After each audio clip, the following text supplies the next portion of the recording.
Hola, bon dia.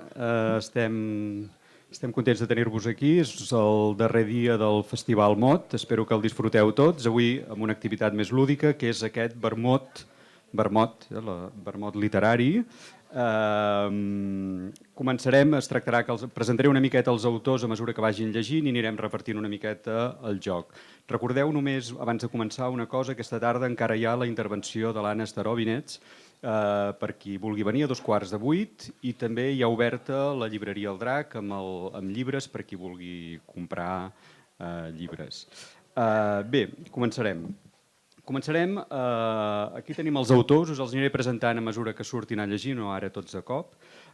Començarem llegint un text del David Roas.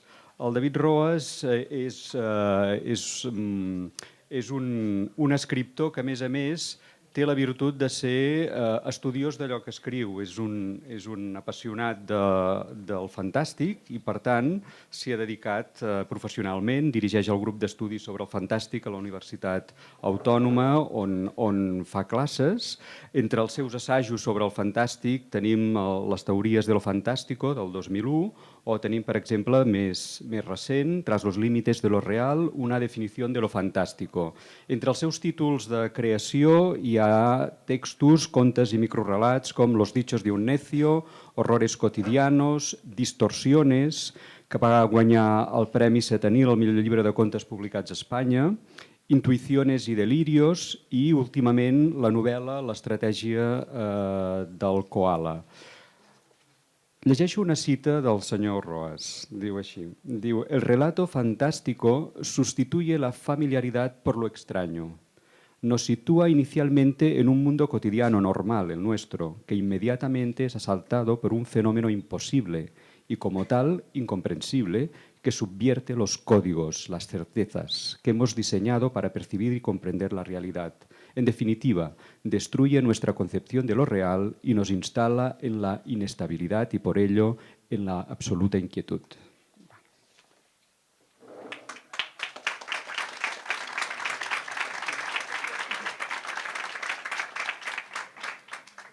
Ahora tengo que ver si soy capaz de hacerlo con un cuento, provocar la inquietud y la inestabilidad.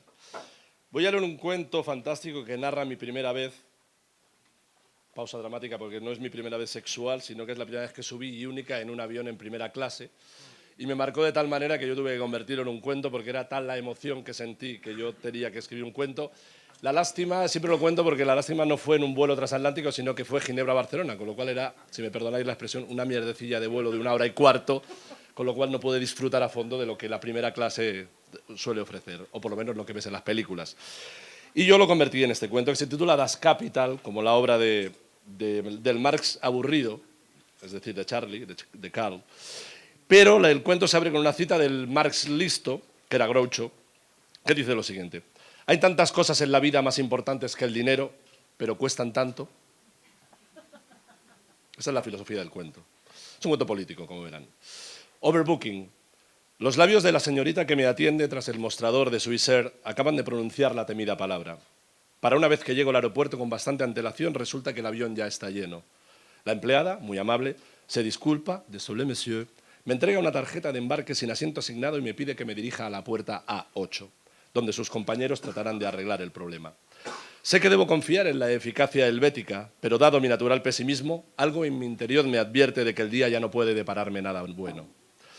Aparto de mi mente tales pensamientos y me dirijo, siguiendo las instrucciones de la amable empleada, a la puerta A8.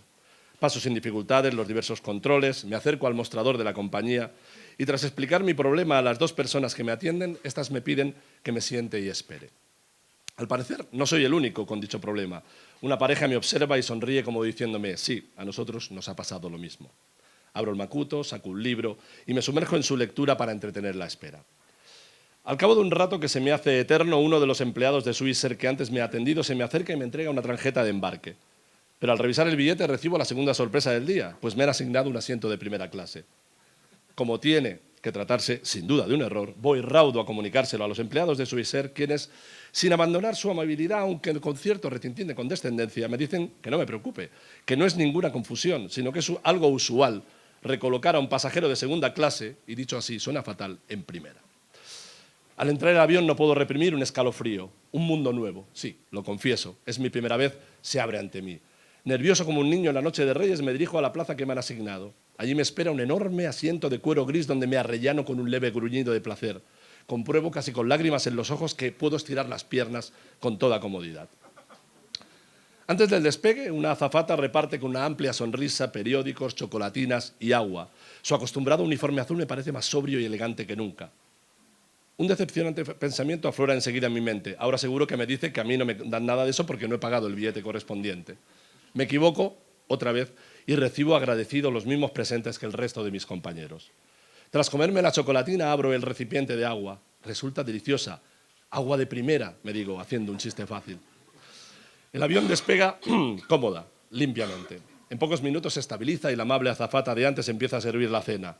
Más sorpresas. La trucha está exquisita, el vino es un Mosela estupendo, 250 centímetros cúbicos, son suizos, pero bueno, es un vino estupendo. El postre de chocolate es sublime. La azafata, al verme disfrutar, me trae otro plato guiñándome un ojo.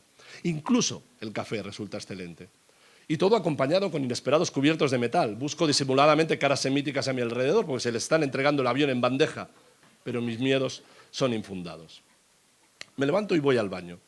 Antes de regresar a mi plaza siento la irreprimible tentación de mirar al otro lado de la cortina que la azafata, como es habitual, ha corrido tras el despegue para aislar la zona de primera clase. Un acto que en mis anteriores vuelos siempre he sentido desde mi asiento de segunda como un insulto. Pero mi curiosidad no está motivada porque ahora me considere, circunstancialmente, superior a los viajeros de esa parte del avión, sino por una cuestión de perspectiva. En otras palabras, para experimentar qué se ve desde el otro lado de esa frontera de tela ligera pero infranqueable. Aparto un poco la cortina y me asomo. El panorama que aparece ante mis ojos es sobrecogedor. Los viajeros se agitan salvajemente agarrados a los apoyabrazos de los asientos. Algunos rezan, otros gritan. Los miembros de la tripulación, sentados al final del avión, no pueden reprimir el pánico. Las fuertes sacudidas abren algunos de los compartimentos y caen maletas, objetos, prendas de ropa sobre los aterrizados viajeros. Pero yo no noto nada. Miro detrás de mí y compruebo que en la zona de primera clase todo está tan tranquilo como al principio. Mis compañeros han acabado de cenar y unos se han puesto a leer, otros charlan pausadamente.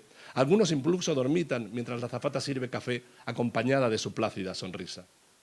Vuelvo a asomarme al otro lado de la cortina y contemplo la misma escena espeluznante. Los viajeros siguen gritando, muchos lloran histéricos, una mujer abraza desesperadamente a su bebé.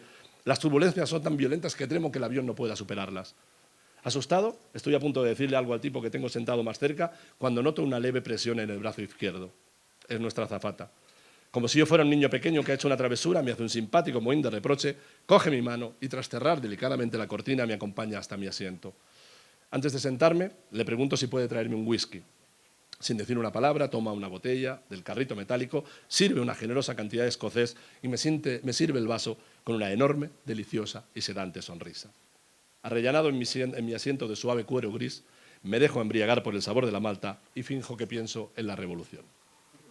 Gracias.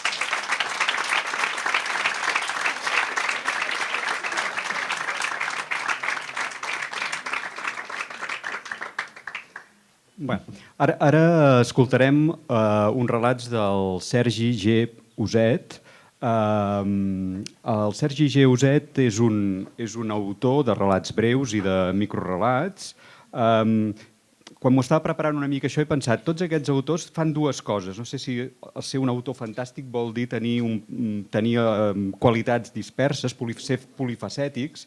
Ara em parlava que ja ho ha deixat, però fins fa poc estava amb una banda de música country i bluegrass, no?, que es deia The Wicked Spiders, i per tant tenim un autor que és l'únic que ens posarà una mica de música en la lectura dels seus textos. Bé, ell participa en diversos col·lectius de literatura fantàstica, blogs, revistes literàries, algunes online, altres no. Té publicades obres en solitari, entre elles Paràsits mentals, del 2012, que és una obra editada en català, castellà i anglès. No, perdona, la que està editada en català, castellà i anglès és la novel·la, la micronovel·la de temàtica zombi, alfa i omega. Bé, sentirem tant en David com en Sergi, hem repartit els seus textos en diversos tongades i ara sentirem uns quants d'aquests microrelats acompanyats d'acompanyament musical.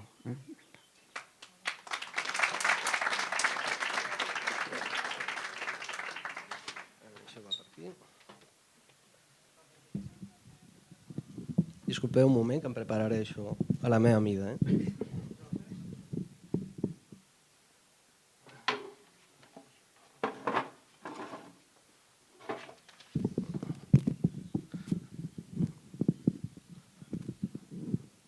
Oi, oi. Així que tal, se'm sent? Bon dia a tothom, bon dia a Olot i especialment bon dia a tots els tercataires que n'hi ha per aquí, que em sembla que n'hi ha una pila, podeu saludar tots per aquí, aixequeu les mans.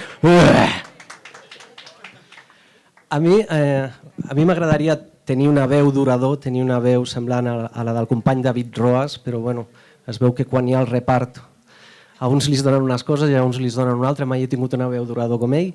I a més, aquesta setmana he patit un virus d'aquests estranys i tinc una veu una mica com de Muppet.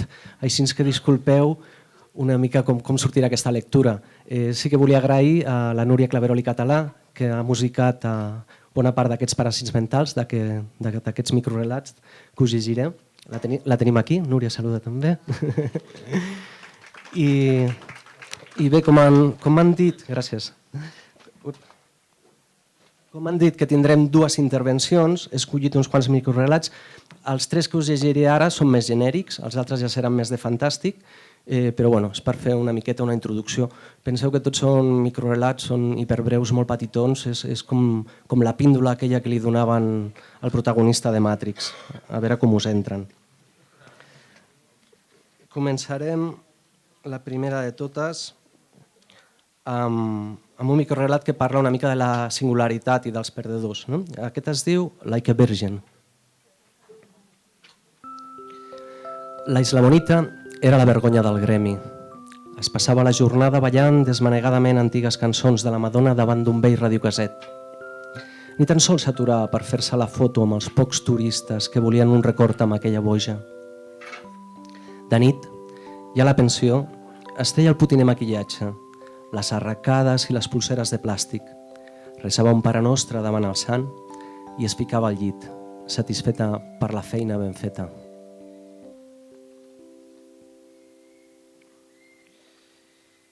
Tot seguit us llegiré Caputxetes del Sonar, que està dedicat una mica a aquests festivals que estan tan en boga, sobretot a Barcelona, com el Sonar, no sé, d'aquests, que n'hi ha tants.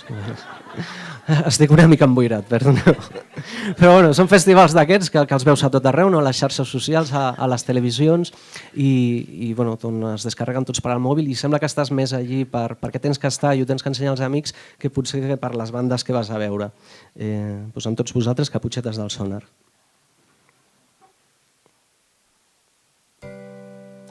Sempiternes ulleres fosques, cintes de colors, llacets i diademes combinades amb mitges altes, bouters versallesques elevades en plataformes d'agulla amb pas i vip per apropar-se a les estrelles.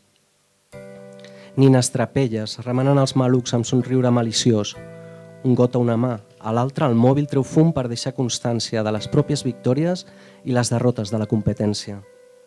Els trofeus pengen actualitzats cada minut a les xarxes socials. Pobres llops, tremolen amuntegats, simulant estar a l'altura de les circumstàncies.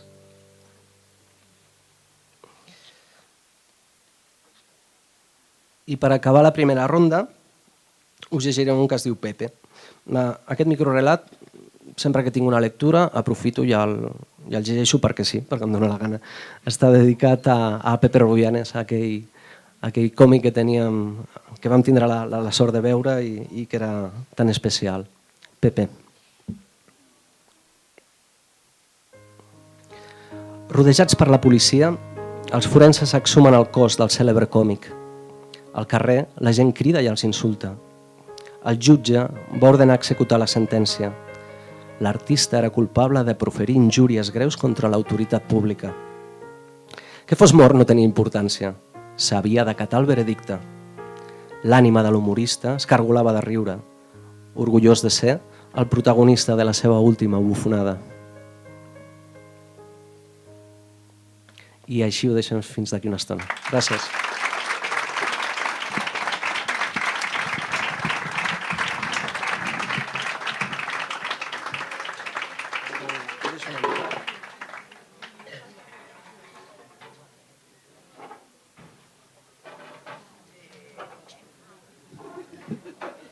Bé, seguim.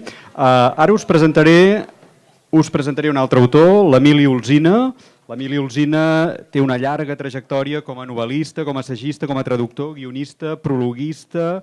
Bé, ha fet una mica de tot. Entre els seus títols més coneguts teniu La catedral buida, L'estrella i la serpiente, Paso peligroso, El bosque de los esqueletos, Històries del vespre i de la nit, La deessa nua, o el més recent, Striptease per a invidents i altres narracions, però com que tots fan dues coses, que dic jo, però en aquest cas moltes més, no només escriu, gràcies a ell tenim aquestes fantàstiques antologies de narrativa fantàstica catalana, en primer lloc, una del 98, i el 2003 va treure El llit sota la tomba, que és una antologia de narrativa de vampirs. Ha arribat a fer guions cinematogràfics i fins i tot una adaptació de Dràcula. També ha escrit estudis i pròlegs sobre autors importants com Jan Potocki, el Rudyard Kipling, Ambrose Bierce, Francis Scott Fitzgerald, François Rabelais, etc. Bé, una petita cita que en aquest cas no és d'ell, és del Vicenç Pagès Jordà, sobre aquesta antologia de vampirs. Diu així: després de fixar la genealogia del vampirisme i de recordar, cita a l'Emili, que els vells filòsofs il·lustrats no havien esbrinat pas la veritat sobre els vampirs en dir simplement que no n'hi havia, l'Emili Olzina ens posa sobre la pista correcta amb Jean-Jacques Rousseau, que ja havia escrit que el vampir són els altres.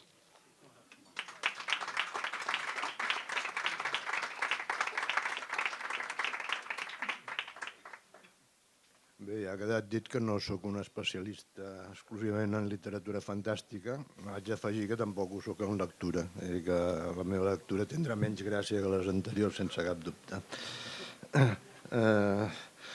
Llegiré un fragment inicial d'un conte, senzillament perquè no he trobat cap text fantàstic meu que s'ajusti al protocol de temps previst per aquí. Bé, començo. Era doctor en filosofia, en teologia i en antropologia. El narrador ignora què té a veure això amb la història aquí narrada i ignora igualment si és més correcte dir que ho era o que ho havia estat, perquè no devia fer ni mig minut que s'havia mort. Si bé en un primer moment l'havien molestat uns xiulets estridents de procedència desconeguda, morir-se era ben agradable. La caiguda per un túnel fosc havia estat potser un pèl massa vertiginosa, però després de sortir-ne per l'extrem lluminós, tot anava de primera. Es va veure a si mateix, o més ben dit, va veure el seu cos sense vida, estirat en el llit de l'hospital, envoltat per un metge, dues infermeres i la que, pendent només del tràmit del certificat de defunció, era ja la seva vídua. L'escena estava banyada per una llum uniforme que anul·lava les ombres i enfonia els colors una vividesa extrema, com si fins aleshores ho hagués vist tot a través d'una cortina de gasa que ara havia estat descorreguda. El negre de la pell de la infermera, que ell trobava més bufona, era una harmoniosa irisació de foscors resplendents.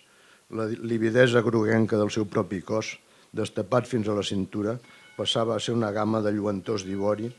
Les gotes de suor titilaven com si fossin pedres precioses. Veia tot allò des de dalt i una mica de gairell perquè es trobava a prop del sostre de l'habitació, entrant a mà dreta al costat de l'aparell d'aire condicionat. No hi ha res a fer, va sentir que deia el metge, traient-se de les orelles les olives de l'estetoscopi. Ens ha deixat. El va commoure, però també irritar, que, per insistència de la vídua, el metge autoritzés les infermeres a fer nous intents de reanimació amb descàrregues elèctriques. Encara podien tenir èxit, malgrat l'escepticisme del metge, i ell es trobava bé com mai i no volia que el retornessin dintre d'aquell cos estès al llit, aclaparadorament feixuc en comparació amb el cos subtil amb el qual surava, no ben bé en la ingravidesa, sinó en aquella atmosfera de nítida claror uniforme i reposava com suspès en el líquid de la vida prenatal. Es va canviar al costat del televisor. Es traslladava amb una lleugeresa extrema i només per provar va travessar la paret i va fer una ullada distreta al corredor, però va tornar a entrar de seguida a observar amb interès el que succeïa dintre de l'habitació. No notava ni el més petit indici de fatiga, però no hauria pogut desplaçar-se sense un mínim d'exercici. Va entendre que una certa entitat corporal sí que tenia i percebia els fets del més enllà i del més ençà no com a simultanis, sinó com a successius.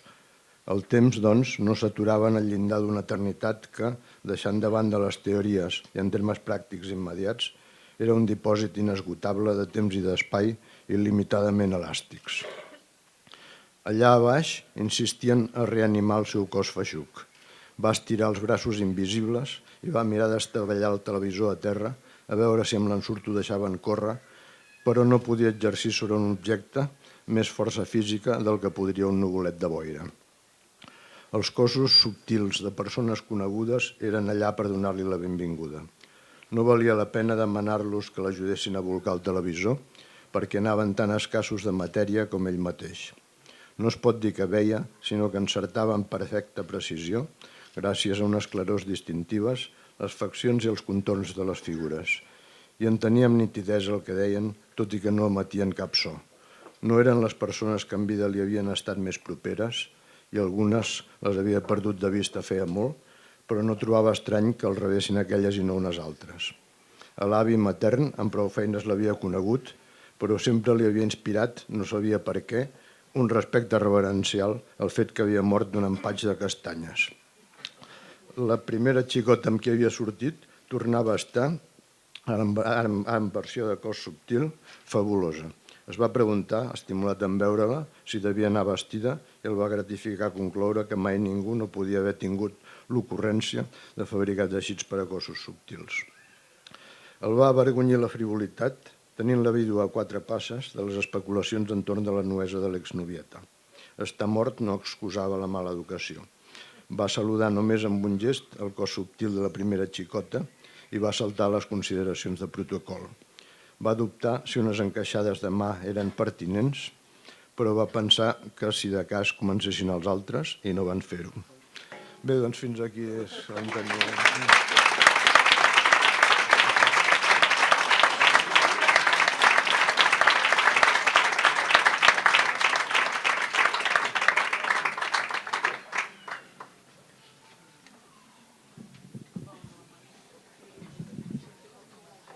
Proseguimos con la jam session.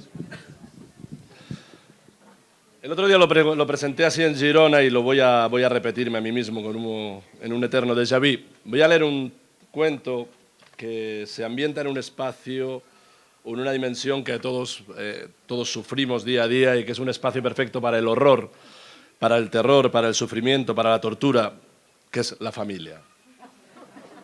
Y si alguien tiene algo que objetar, que me lo diga, porque todos queremos a nuestros familiares, pero los odiamos. Y ahí está el placer. Se titula Celebración en familia. Pese a lo que pueda parecer, es un cuento fantástico. La fiesta estaba saliendo tan bien que no sabía cómo decirles que no me iba a suicidar. No es por eso, es que está enferma la protagonista. Lo digo por si ya piensan que odia a la familia, se quiere. No. Empiezo a leer. La fiesta estaba saliendo tan bien que no sabía cómo decirles que no me iba a suicidar. La felicidad se podía leer en los ojos de todos mis familiares, aun cuando eran conscientes de que ese día yo debía morir. Incluso había venido el primo Braulio, como perdonándome lo mal que se lo hice pasar cuando éramos niños. Fotografías, regalos, no eran para mí, claro, hubiera sido estúpido. Abrazos, botellas de champán abriéndose sin cesar. No recuerdo un momento semejante junto a mi familia, ni siquiera en Navidad. Lamentaba defraudarlos, pero aquel ambiente tan relajado, ver a todos juntos pasándolo tan bien, me hizo cambiar de idea. Al principio lo había tenido bien claro. Todavía resuenan en mis oídos las palabras del médico: enfermedad incurable, 3 meses de vida, dolores insoportables. El suicidio me evitaría la angustia de la cuenta atrás y el sufrimiento físico. Mi familia lo entendió perfectamente. La idea de la fiesta fue de mi padre. Mi madre se encargó de preparar todos los detalles de mi entierro. El ataúd es precioso, hija mía, me dijo feliz. No pude esperar a que acabara la fiesta para decírselo, no me parecía justo. Y como había supuesto, todos se enfadaron. Más aún, empezaron a insultarme. Siempre has sido una malcriada, nunca acabas nada de lo que empiezas. Y de los insultos, las muchas botellas de champán, imagino, pasaron a los golpes. El último me lo dio el primo Braulio, en cuyos ojos me pareció adivinar un leve destello de venganza. Mamá tenía razón, el ataúd es precioso y muy cómodo. Gracias. voy a tomarme la libertad, aunque el maestro de ceremonias después me pegue en las manos, de leer otro. ¿Puedo? Este no lo he leído nunca en directo y a lo mejor al final es una estupidez, pero voy a hacer una prueba. Se titula Apariciones. Y a ver si alguien adivina lo que va a ocurrir al final. Acaba de ocurrir otra vez. La ventana más alta de la casa se ha vuelto a iluminar. Hasta ayer eso jamás había sucedido. Reconozco que había mirado tantas veces su fachada e imaginado la presencia de luz en alguna de sus ventanas, que cuando la vi brillar casi lo tomé por algo natural. Una interpretación que rápidamente deseché por otra mucho más lógica y verosímil. La terrible resaca con la que había amanecido era síntoma inequívoco de que todavía no se habían evaporado los vapores... Qué mal escribí yo esta frase, por Dios. Se habían evaporado los vapores del alcohol trasegado la noche anterior. Ahora me doy cuenta. Dejo de leer, me retiro de la escritura. Verla brillando de nuevo esta mañana mientras desayunaba no me ha sentado demasiado bien. Ha sido en el momento en que he empezado a untar el quesito en la tostada, cuando he visto que volvía a iluminarse la ventana del último piso. Debe ser el desván de la casa. Una luz amarilla, brillante, ocupaba el lugar de la esperada y deseable oscuridad. Y esta vez no había malestares alcohólicos que enturbiasen mi mente. Como sé que no estoy loco, he optado por dejar de mirarla y me he largado corriendo a la oficina. Hace unos minutos he regresado del trabajo y todo ha vuelto a empezar. Tenía sed y he ido a la cocina a buscar una cerveza. Al abrir la nevera he recordado el extraño fenómeno ocurrido durante el desayuno y de nuevo he visto cómo se iluminaba la ventana del último piso del edificio que aparece dibujado en la tapa de los quesitos El Caserío. Lo que más me inquieta es no haber visto esa luz en la ventana por tercera vez e intuir que no va a ser la última, sino la irrefrenable tentación que he empezado a sentir de asomarme y mirar en su interior. Bueno, si alguien recuerda la casa de cómo es la casita del caserío, si no malo.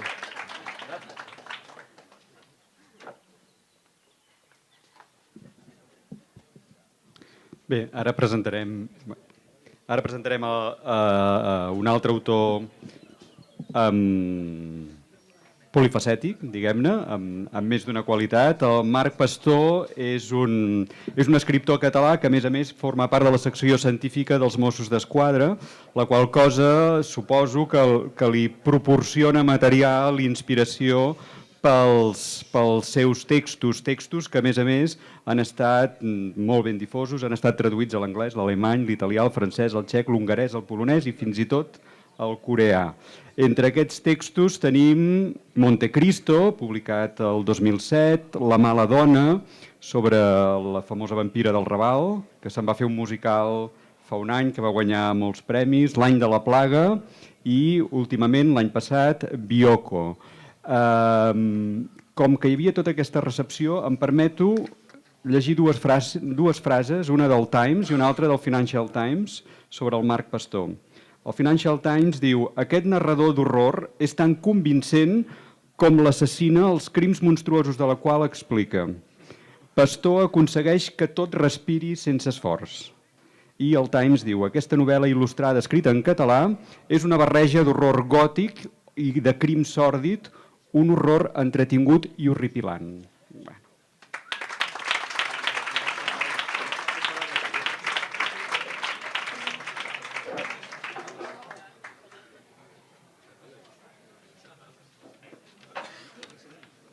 Fa patxoca, això del Times. Espera, som així? Sí. Els escriptors tenim una cosa que juga a la nostra contra i és que no fem DVDs, com en les pel·lícules de Hollywood. I quan tu veus una pel·lícula, vas al cinema, t'agrada molt, després et compres el DVD, bueno, alguns es compren el DVD, altres l'adquireixen per altres vies, però et compres el DVD i què fas? Vas a les escenes eliminades. Si t'ha agradat molt, si no, mires la pel·lícula i ja està. I a les escenes eliminades descobreixes coses que dius, doncs això hagués quedat bé la pel·lícula, o això no hagués funcionat, o qualsevol cosa. Els escriptors això no ho fem. Em sentiu bé, oi? Els escriptors això no ho fem. No podem tenir escenes eliminades en DVDs o en extras de la novel·la, però molaria molt. Així que, com que molaria molt, porto un extra, una escena eliminada de Bioko, de l'última novel·la. M'haureu de perdonar perquè, clar, no és un relat en si, és una escena de dins de la novel·la, llavors queda inconclusa, evidentment. És una escena que vaig eliminar no perquè no m'agradés, que m'agradava força, sinó perquè avançava massa esdeveniments que no volia avançar, la vida retallar i vaig acabar canviant-la i ficant una altra escena que feia evolucionar la novel·la cap a una altra banda. En quin moment passa? Doncs ara ho anava a explicar ara. Encara no. Tranquils que no hi ha spoilers. Sí. Si us amoïna els spoilers, no hi ha spoilers. Us heu de situar al segle XIX, pels que no heu llegit la novel·la, us heu de situar al segle XIX, a finals del segle XIX, 1887, en un vaixell a vapor, al San Francisco, que va cap a la illa de Fernando Po, a Guinea, la colònia espanyola que hi havia davant de la costa de Guinea, una illa que era una colònia penitenciària. Us heu de situar en aquest vaixell, el protagonista, Moisés Corbo, que és un jove soldat, aixelebrat, a què han condemnat, en certa manera, a anar a servir en aquesta illa, perquè diguéssim que va pel mal camí, i va en aquest vaixell amb un grup de soldats. I en aquest vaixell ell està enemistat amb un oficial que es diu Siete Mares, o li diuen Siete Mares. Aquest oficial, en un moment donat, decideix matar a Moisés Corbo i contracta a uns negres perquè el pelin, li faci una emboscada i el pelin. Doncs, al vaixell penseu que hi ha el Moisés Corbo, un escamot de soldats, i tota la resta són negres de Sierra Leona, de tota la costa africana, que van recollint per fer de bracers a la illa de Fernando Po. Doncs això comença, l'escena aquesta comença un cop han avortat el pla dels Siete Mares i dels negres per matar Moisés Corbo, i els negres estan a dintre de la seva cabina, en el vaixell, detinguts. La porta de la cabina s'obre a poc. Cap soldat no la vigila. Els negres es duen les mans als ulls. Hi entra poca llum, però s'havien acostumat a la foscor i ara les siluetes que hi ha palplantades al llindar són ombres irreconeixibles. Primer, pensen que és el capità amb un paer d'oficials. Estan disposats a confessar-ho tot, a acusar els Siete Mares d'haver instigat la pallissa. Sigui qui sigui que els observa des de l'entrada de la cabina, no respon a les seves paraules. Podria ser els Siete Mares, que els vol fer callar. Podrien ser els soldats que volen revenja. Podria ser Morimó, l'esperit del mal, que ha encarnat un dimoni que els vol castigar. La mort els arriba ràpid. Mai no sabran qui o què els va degollar, qui va esventrar-los i va emportar-se'n els cors. Aquesta nit deixaran una reguera de sang fins a la coberta, on els llançaran per la borda. Ningú no els veurà, arrossegats com sacs, ni en sentiran l'esquitx en caure a l'aigua. I si cap dels bracers que dormen al rast ha obert els ulls quan passaven per davant seu, els ha tornat a tancar, atemorit, pregant per no ser el següent. Només l'endemà al matí el rastre que han deixat els cossos no es pot obviar a plena llum del dia. Els negres sacrifiquen 3 gallines i en decanten la sang en un gibrell metàl·lic i abonyegat.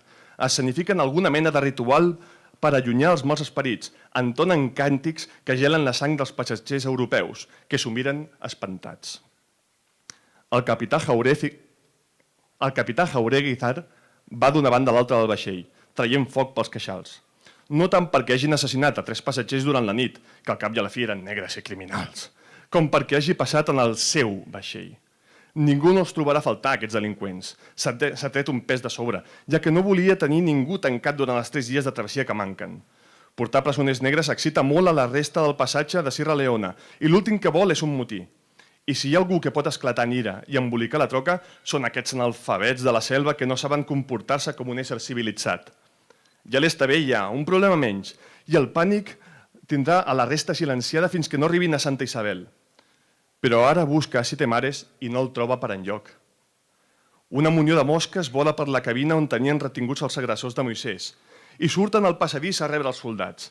Ho fan efusivament, buscant els orificis del nas i de les orelles, aterrant sobre la boca, fregant-se les potes després del festí que s'han donat. El més impactant és la pudor com de sal àcida, una ferum que interfereix en tots els pensaments, molt més intensa que la de suor de les casernes a la que els soldats ja tenen l'olfacte acostumat.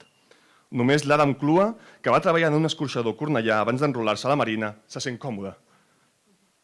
Digueu-me que no heu fet res. La veu de Conrado Silva és la d'algú a qui la policia arriba a casa portant els seus fills agafat per les orelles.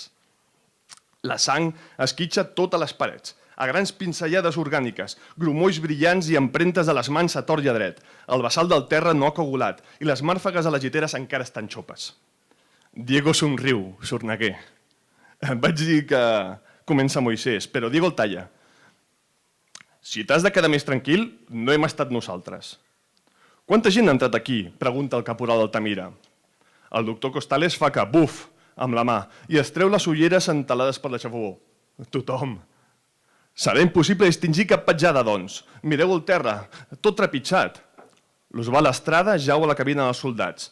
Ell estava de guàrdia i es va dormir, i ara sent que ha fallat a l'alferes. És estrany, perquè en les guàrdies sempre està alerta i no es deixa portar mai per la son, per evitar temptacions de fer una becaineta. No li havia passat mai abans. Sol recorda que va despertar-se estirat al costat de la porta oberta, alarmat pels crits d'un mariner que havia seguit el rastre de sang a l'albada.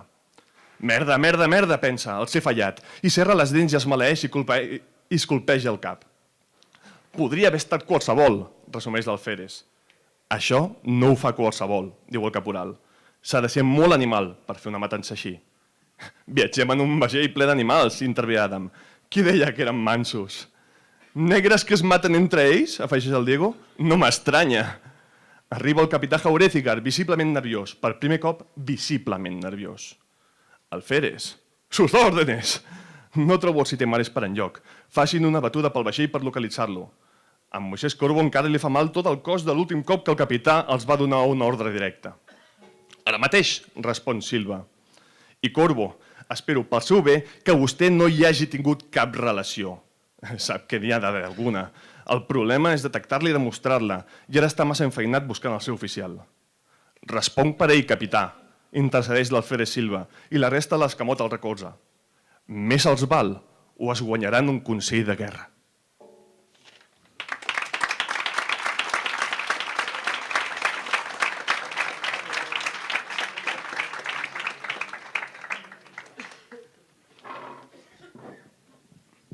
Bé, seguim amb aquest vermut. Presentem ara el Pablo Martín Sánchez, que també té un recorregut dual, diguem-ne. Va començar fent art dramàtic, volia ser actor, després va decidir que no. Allà a l'Institut del Teatre vaig tenir el plaer de conèixer-lo. Després va acabar llicenciant-se en Teoria de la Literatura i Literatura Comparada a Barcelona, però també va viatjar a França i es va doctorar a França i a Granada i ha donat moltes voltes i ha fet moltes coses. Ha publicat un llibre de contes que es diu Fricciones i sobretot ha estat conegut com a autor a partir d'una novel·la que ha publicat Acantilado que es diu El anarquista que se llamava como yo. Sí, hi havia un anarquista que es deia Pablo Martín Sánchez que va lluitar contra la dictadura de Primo de Rivera i això dona lloc a aquesta novel·la. A més, el Pablo tradueix autors. De fet, autors que estan molt vinculats al món teatral, com per exemple Handke, Raymond Queneau, el Wagdi Mouabat, en parlàvem ahir. Bé, us llegeixo un parell de coses que diu el Pablo, abans que ell ens parli. Diu així: uno de los retos que me propuse al escribir el libro fue difuminar las fronteras entre ficción y realidad, colocando al lector en la delicada situación de tener que decidir qué es verdad y qué es mentira. La labor de investigación y documentación ha sido muy importante, pero a veces las mentiras hay que documentarlas mejor que las verdades, por la sencilla razón de que éstas no necesitan ser verosímiles. Y una altra petita frase, diu: el azar se te queda esperando. Lo más probable es que no llegue nunca. El azar hay que buscarlo, incluso provocarlo, pero hay que tener mucho cuidado con él, pues es el mayor criminal que jamás pisó la tierra.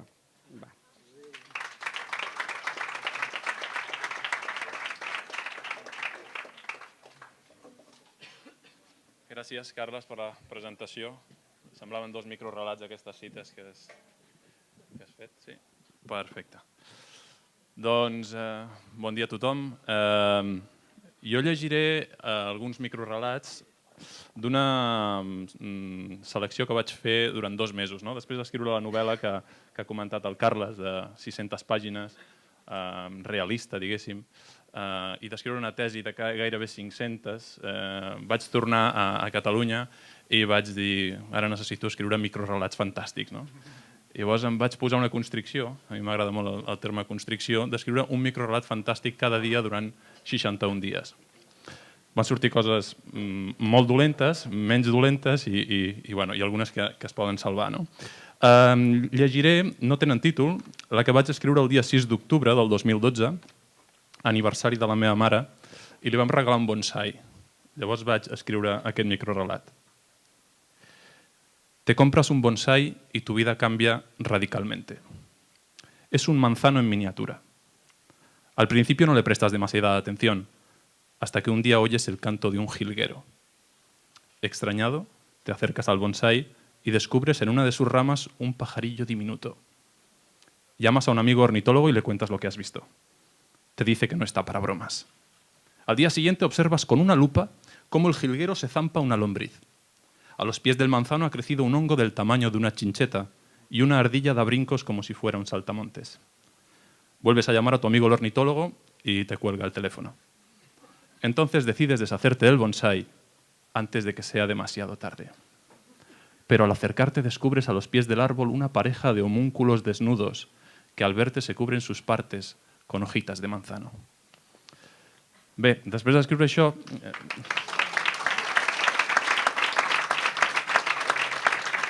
li vaig llegir a la meva parella, que és especialista en literatura fantàstica, i em va dir, tío, si esto ya lo escribió José María Merino. Digo, ¿cómo que lo escribió José María Merino? Digo, sí. Y va agafar de la biblioteca y em diu, aquí hay un cuento que és exactament igual. Digo, si no l'he leído jo. I crec que està bé que potser el llegeixi aquí, no? Perquè veieu com em va plagiar per anticipació. Diu així, es diu Ecosistema, y diu així, diu: el día de mi cumpleaños mi sobrina me regaló un bonsai y un libro de instrucciones para cuidarlo. Coloqué el bonsai en la galería con los demás tiestos y conseguí que floreciese. En otoño habían surgido de entre la tierra unos diminutos insectos blancos, pero no parecía que perjudicasen al bonsai. En primavera, una mañana, a la hora de regar, vislumbré algo que revoloteaba entre las hojitas. Con paciencia y una lupa, acabé descubriendo que se trataba de un pájaro minúsculo. En poco tiempo el bonsai se llenó de pájaros que se alimentaban de los insectos. A finales del verano, escondida entre las raíces del bonsai, encontré una mujercita desnuda. Espiándola con sigilo, supe que comía los huevos de los nidos. Ahora vivo con ella y hemos ideado el modo de cazar a los pájaros. Al parecer, nadie en casa sabe dónde estoy. Mi sobrina, muy triste por mi ausencia, cuida mis plantas como un homenaje al desaparecido. En uno de los otros tiestos, a lo lejos, hoy me ha parecido ver la figura de un mamut.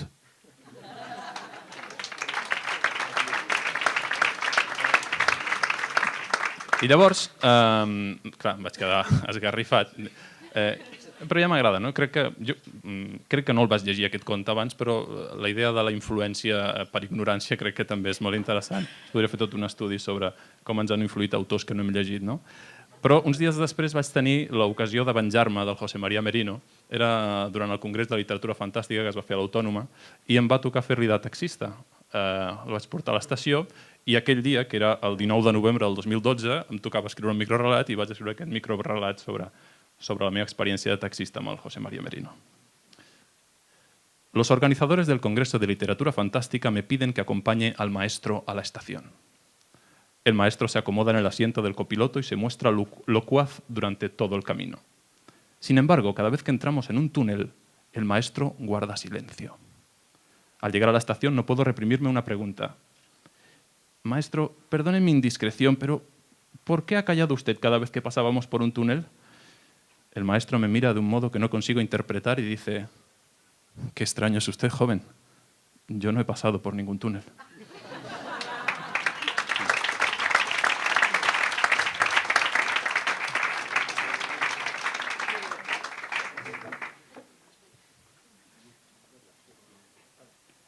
Hola de nou. Tornem-hi una mica, eh? Sí.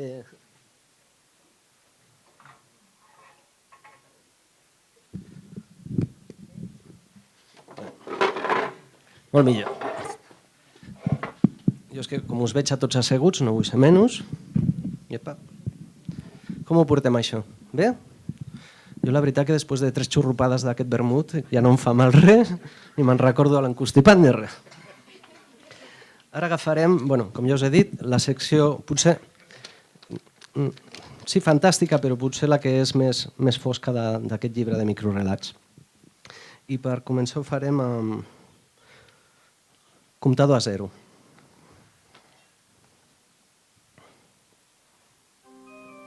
El 3 de juny, un grup de cosmonautes es va aïllar voluntàriament a la cambra simuladora per preparar-se pel seu primer viatge a Mart. Després de 555 dies, la resclosa estanca es va obrir automàticament amb un xiu-xiueig esmorteït. No en va sortir ningú. A l'exterior, tampoc no quedava ningú per preguntar-se què havia fallat.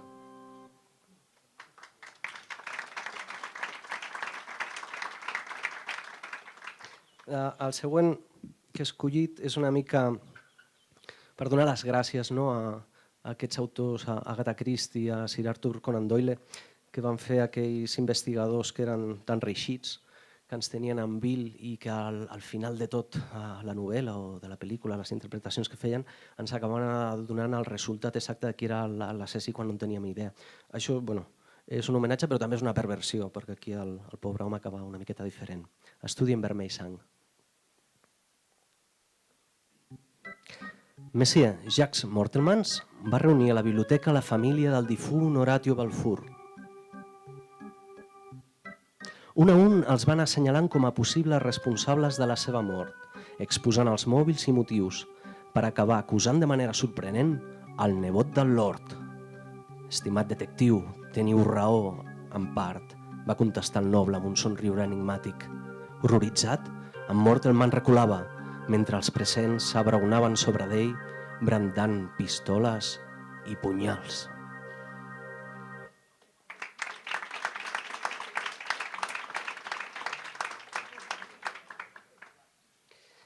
Ara una història clàssica de fantasmes que em sembla que li dec al gran mestre Poe, La núvia descreguda. No crec en fantasmes, udolà la dama ferrant-se al balcó. Els comensals contemplaren atònits com una sobtada ventada l'empenyia contra el paviment de la sala. Lady Rowena estava perplexa. Es desagnava entre els laments compungits del nuvi i la resta de la cort.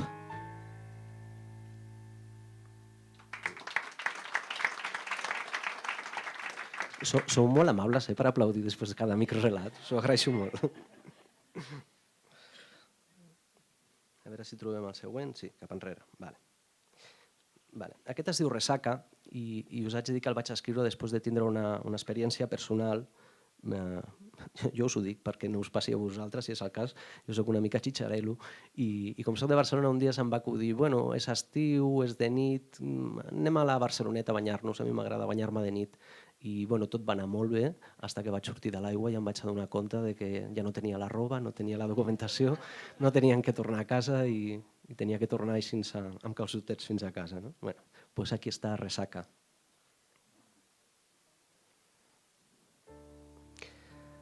Ha marxat del concert per fer el que més li agrada, banyar-se nua a la platja. Gaudeix de l'aigua freda i salada que la revifa, del raig de la lluna juganers sobre les zones aspres. Alguna cosa l'empenta, fregant-li les natges. Es gira confusa. El plaent aturdiment alcohòlic s'esvaeix. El flux marítim empeny fins a ella un cos inflat i putrefacte. Els seus xiscles són ofegats per la remor nocturna. Alguna cosa l'engrapa arrossegant-la a l'abisme.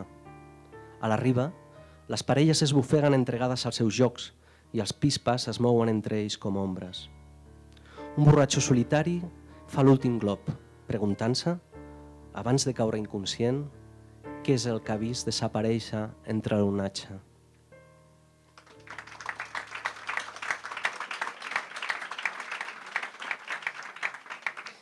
I ja per acomiadar-nos, dintre del que són els microrelats, entrarem en un camp fangonós una mica, que és el dels hiperbreus. Aquests microrelats són tan curts que no tenen ni títol, són piulades, en llegirem 4 i com no tenen ni títols anirem fent un darrere l'altre i amb això ens acomiadarem.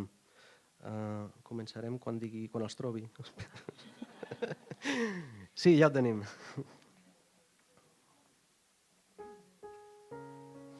El segrestador va fotografiar amb el mòbil la noia emmordassada. A continuació va teclejar el missatge. Feliç dia del pare. Enviar.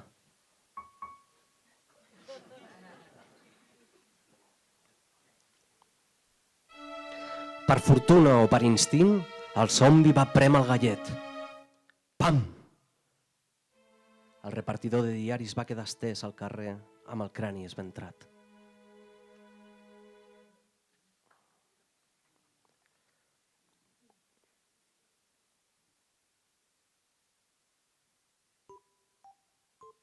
Una de rom per ensarronar.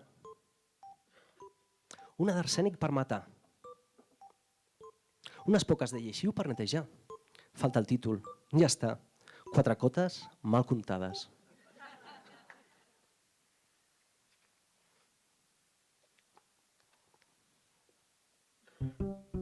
La bombeta de 100 watts no consentia que la canviessin per un llum halògen.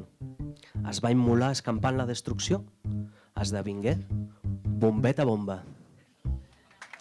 Gràcies a tots i gràcies a la Núria per la música.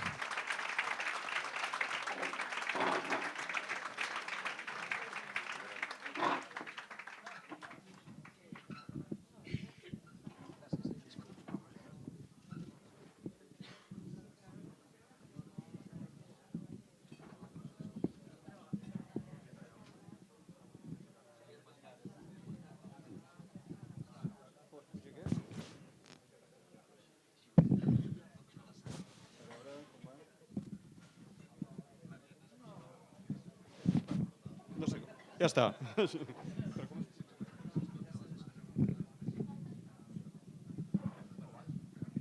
Molt bé. Gràcies. Sí. No. Vale, gràcies.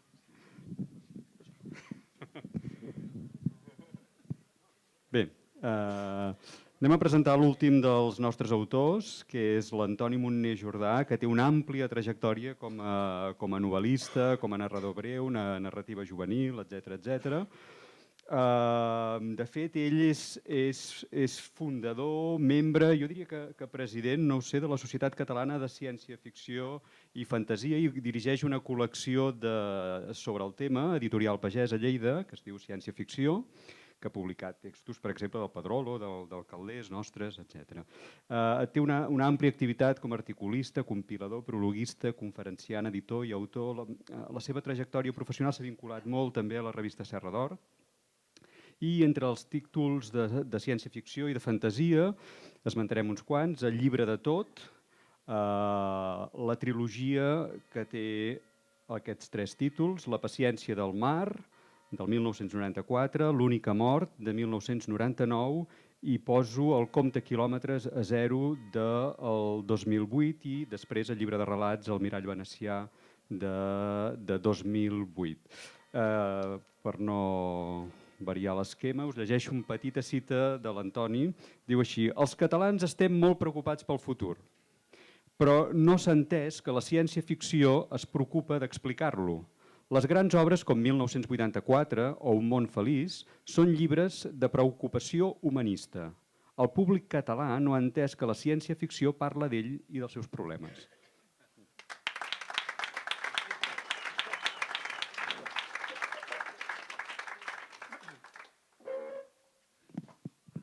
Bon dia. Us llegiré un conte. Primer us llegiré la postila del conte, l'explicació de com ho vaig fer, perquè fa referència a un autor d'aquí d'Olot, en Xavier Ferrés. Diu, la postila és: Els viatgers de la nit, en una breu primera redacció, titulada No tinguis por, va ser escrita a Vilanova el matí del dissabte 4 d'octubre de 1997 per al fanzine Dinamo, per suplir a última hora un altre conte que els havia passat i que va resultar massa llarg. La idea, naturalment, és una adaptació a l'ambient nocturn dels vampirs de La volta al món en 80 dies de Verne. No tinguis por es va publicar al número 5 de Dinamo l'1 de novembre de 1997. L'any 2000 va sortir a Vilanova la revista En Canal. Em van demanar un conte, com que no tenia cap disponibilitat per fer-lo, van estar d'acord que fos una reescriptura d'un de ja publicat, i el 27 d'abril vaig refer i ampliar el text que va sortir al número 2 de la revista, el juliol del 2000. Com que encara no el trobava prou satisfactori, el vaig refer amb el títol Els viatgers de la nit, l'octubre del 2005, 8 anys després de la primera redacció. Posteriorment em vaig adonar que, sense advertir-ho, hi havia estrafet el títol de la novel·la Els viatgers de la negra nit de Jordi Ferrés, d'Olot, que durant aquell temps jo havia revisat en vista a publicar-la a la col·lecció de ciència-ficció de Pagès Editors. Demano disculpes en Ferrés i el regressiu pel manlleu involuntari. I els llegeixo el conte Els viatgers de la nit. No tinguis por, és el vent. No tinguis por, sóc jo. No tinguis por, és... I quan en sabíem el nom, la paraula que la conjurava, el vent, el pare, un ratolí soterrani o un colom sostremort, s'acabava la por. Però jo encara no goso dir-ne el nom. No podré dir-ne el nom fins que ho hagi comprovat. Fins que no pugui dir-me no tinguis por, són ells. Però llavors vindrà una altra por, més tangible, més fonamentada. Es confirmarà que ells són aquí, que són reals, que viuen entre nosaltres. Però n'he de poder dir el nom per sortir d'aquesta incertesa paralitzadora. Per això, tot i la por, aquesta nit m'embarcaré amb ells. Deixo aquestes notes com una mena de garantia, com una última esperança perquè se sàpiga on soc i què faré. A l'ordinador de l'empresa, el document Vols nocturns, he fet la llista de tots els altres àmbits que potser també han ocupat. Si algú obre l'arxiu perquè abans hagi llegit això, espero que sabrà què ha de fer. Treballo a la sucursal de Vilanova i la Geltrú de l'agència de viatges Transtour des de fa més de 20 anys. M'han passat quasi tots els casos pintorescos que es poden presentar en una feina com la meva. I he atès tota mena de personatges estrafolaris. Ho explico perquè s'entengui que no m'hauria alarmat si no hagués vist clarament que n'hi havia motiu. A l'estiu, quan tanquem al vespre, encara tinc temps d'aprofitar alguna hora de sol per baixar a la platja. Però arrencat el mes d'octubre, quan surto ja és ben fosc. I quan el darrer diumenge fan aquesta poca soltada del canvi d'horari, el primer dilluns de la nova hora ja em sembla que surto a negra nit. Aquest canvi sobtat, des de sortir de dia fins a trobar-me dins la nit, en el lapse d'unes poques setmanes, sempre m'ha deprimit. El meu estat d'ànim potser va influir en la manera com vaig afrontar les circumstàncies, com vaig interpretar la situació, però no altera els fets. Més aviat em va ajudar a posar-me en situació de comprendre'ls. Estava a punt de tancar. Els companys ja havien plegat i jo m'havia quedat sol al despatx, quan va entrar una parella d'aspecte estrany. L'home, tètric. La dona, molt pàl·lida. Els vaig reconèixer d'haver-los vist a la matinada. No eren personatges que poguessin passar gaire desapercebuts. A 7:15 del matí, abans de la sortida del sol, jo ja era al port a rebre uns clients que arribaven amb un vaixell que venia de Mallorca. A l'estació marítima vaig fixar-me en l'home que, amb un aire d'enterramorts, estava aturat al moll al costat d'un cotxe negre i llarg, d'aspecte fúnebre. No vaig poder evitar sentir aprensió i me'n vaig separar tant com vaig poder. Quan va arribar al vaixell, abans que en sortissin els meus clients, em va baixar una dona extremadament pàl·lida. L'enterramorts la va fer pujar un cotxe amb els vidres de les finestrelles fumats i van arrencar cap a la vila.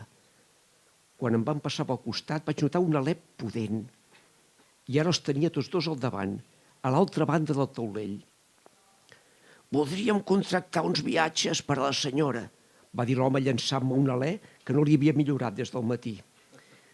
«Però al cap de setmana de Tots Sants?» vaig preguntar ben seriós, procurant que no em copsessin la broma respecte al seu aspecte d'enterramorts i desenterrada. «Per aquesta nit mateix. A veure si ho aconseguim. Ho aconseguirà», va assegurar-me tètricament l'home mentre m'allargava un paper amb una llista de vols. El primer avió sortia del Prat 3 hores després, a les 11 del vespre cap a Mèxic, on arribava a les 3 de la matinada, hora local, tenint en compte les 7 hores de diferència horària. I havia d'enllaçar amb el vol d'una companyia privada que feia la línia d'Haití i arribava a Port-au-Prince aquella mateixa nit. Al paper ja hi havia anotats el nom de la companyia i el número de vol i ho vaig teclejar sense cap més comprovació. Mentre esperava l'OK, vaig mirar la dona, que no havia obert la boca, i potser més valia. La seva pal·lidesa extrema, els ulls amb l'escleròtica enrogida, la pell pergaminada, Quan el pampallugueig de la pantalla em va fer fixar la vista davant els dos OK successius, veient la darrera destinació notada, vaig recordar amb un calfred que em va fer issar el pèls a l'esclatell que Haití era la terra dels no morts, l'illa dels zombis, del vudú. Ja tenim confirmats els 2 primers vols, vaig dir intentant forçar un somriure professional. Continuï, va respondre secament l'enterramorts. Efectivament calia espavilar-se, perquè la dona s'havia d'afanyar si volia ser temps al Prat i encara havia de fer uns 4 viatges per contractar. El vol següent de la llista també sortia de nit, cap a Tailàndia. Mentre n'esperava la confirmació, ja teclejava la petició següent. Un vol que sortia de Bangkok a les 12 de la nit, hora local, i arribava a Bucarest a les 5 de la matinada d'allà.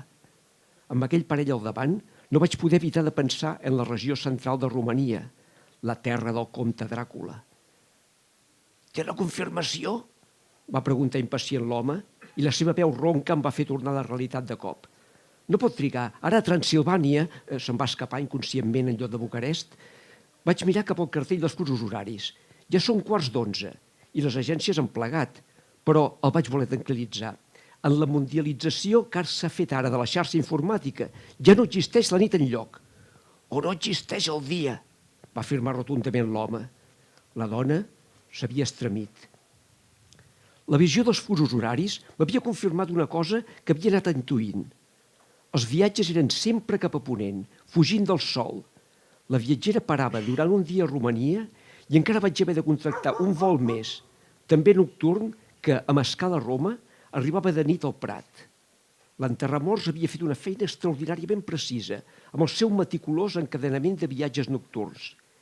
Gilles Verne, en una novel·la fascinant, va idear la volta al món en 80 dies amb els mitjans de transport de 1873. I ara aquella dona la volia fer en 3 nits utilitzant vols regulars de l'actualitat. Efectivament, en cada moment en un indret del món és de nit i simultàniament en un altre indret és de dia, així com simultàniament també en un punt és estiu i en un altre és hivern. Totes les hores del dia i de la nit, totes les estacions de l'any són successives i simultànies. Succesimultani va escriure Pedrolo, el títol d'una novel·la de viatges en el temps. Són successives i simultànies, doncs, a la Terra i a l'abast de qui les vulgui combinar a la seva conveniència. Un cop tot confirmat, vaig imprimir els bitllets. L'home ho va pagar amb targeta i mentre guardava el passatge em va fer una petició molt sorprenent. Jo aniré a esperar la senyora al Prat quan arribarà, però abans passaré per aquí. Contracti per aquella nit mateix un altre viatge a Mèxic i tota la mateixa ruta periòdicament fins que li doni la indicació d'anul·lar-ho. Carregui-m'ho la targeta com li vingui més bé. Van sortir deixant un alè fètid. Vaig trigar a reaccionar, però després d'haver executat el seu encàrrec vaig comprovar els vols d'un a un. Tots els avions de la seva ruta nocturna eren gairebé plens i tots amb passatgers abonats que feien diàriament, o més ben dit nocturnament, la mateixa ruta. Una població errant que viu de nit, als avions i als aeroports, i només es permet el descans en 2 parades a les terres dels no morts. I algú una estranya escala tècnica a la meva vila mateix. Vaig començar a tremolar. Però he de poder donar un nom i una certesa a la meva por per conjurar-la. Per això, vaig tornar a introduir a l'ordinador les dades que havia utilitzat per encarregar el segon circuit 3 nits després i vaig reservar per a mi mateix els mateixos vols que havia reservat per a la dona pàl·lida. Avui, 3 vespres després de la primera visita, ha tornat l'enterramorts, puntualment. I ara surto corrent cap al Prat a embarcar-me a l'avió de les 11. Deixo aquesta nota a qui la pugui trobar per si no torno.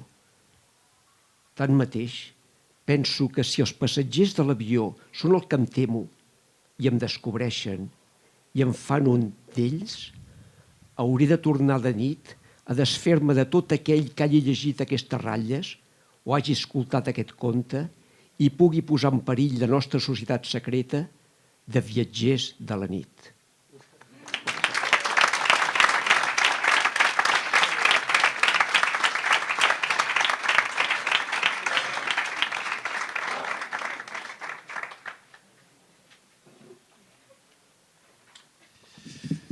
Molt bé, doncs ara llegiré un altre d'aquests 61 microrelats. Aquest és el més llarg, però té una pàgina i mitja, i està dedicat a tots aquells homes i dones obsessionats per l'alopècia.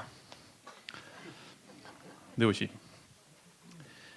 Te estás quedando calvo, me reprocha mi mujer, como si yo tuviera la culpa. Deberías empezar a usar el minoxidil. ¿Y eso qué es?, le pregunto con displicencia. El líquido que usa tu hermano. Y mira qué pelo tan fuerte tiene. Al día siguiente voy a la farmacia y compro un frasco de minoxidil. Durante las primeras semanas no pasa nada, pero al cabo de un par de meses empiezo a notar los resultados. Y mi mujer también. Parece que funciona, ¿no?, me pregunta un día en la cama. ¿Tú crees? Sí, tendré que probarlo yo también. Últimamente dejo la ducha llena de pelos. Mira que eres exagerada, cariño, le digo, aunque yo también me he dado cuenta. Pasan los meses y mi cabeza está cada vez más poblada, al contrario que la de mi mujer. Un día llega a casa y me dice, he ido al dermatólogo. ¿Para qué? Para lo del pelo. Ah, ya, ¿y qué te ha dicho? Que el pelo que te está saliendo a ti es el que se me está cayendo a mí. ¿Cómo? Menuda tontería. Pues eso ha dicho. ¿Y tú le has creído? Mi mujer no responde, pero en el baño, antes de acostarnos, veo que mira de reojo mi frasco de minoxidil. Luego, ya en la cama, me dice, deberías dejar de usarlo. ¿El qué? El minoxidil, ¿qué va a ser? Pero, cariño, ese médico está mal de la cabeza. No lo estarás diciendo en serio, ¿verdad? Puede que tenga razón. Déjalo durante algunas semanas y así vemos qué ocurre. Está bien, digo antes de apagar la luz. Espero a que mi mujer se duerma. Entonces me levanto con sigilo, cojo el minoxidil y me voy de casa, dispuesto a empezar una nueva vida. Un año más tarde me cruzo con mi exmujer por la calle. Lleva un pañuelo en la cabeza para intentar ocultar su calvicie. Antes de que me reconozca, me quito la goma de la coleta y dejo que el pelo me caiga sobre la cara.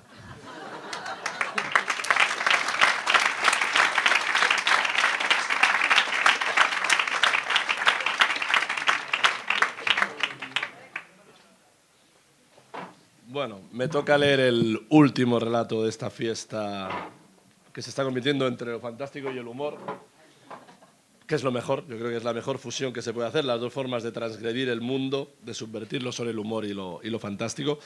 Pues voy a leer un texto muy breve titulado Locus Amenus y después haré un pequeño comentario sobre él. Prefiero que lo oigáis y a ver qué os parece y sobre todo que penséis de qué va, porque yo todavía no sé cuál es el sentido.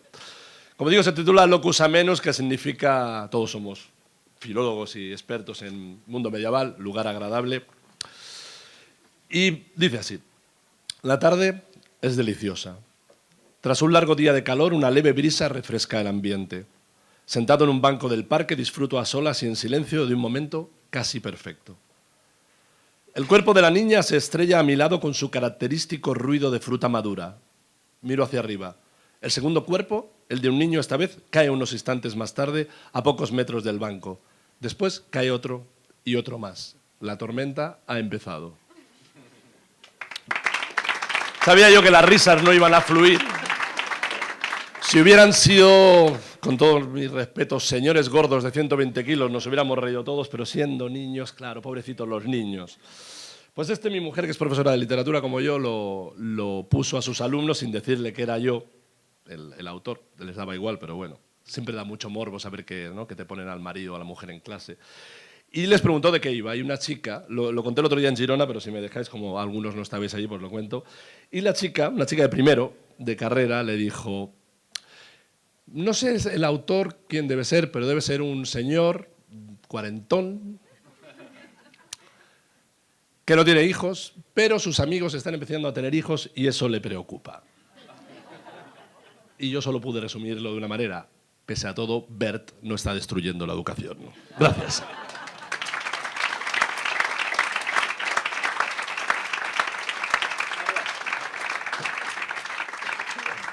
Bé, continueu fent el vermut, s'ha acabat. Moltes gràcies per tot. Vinga.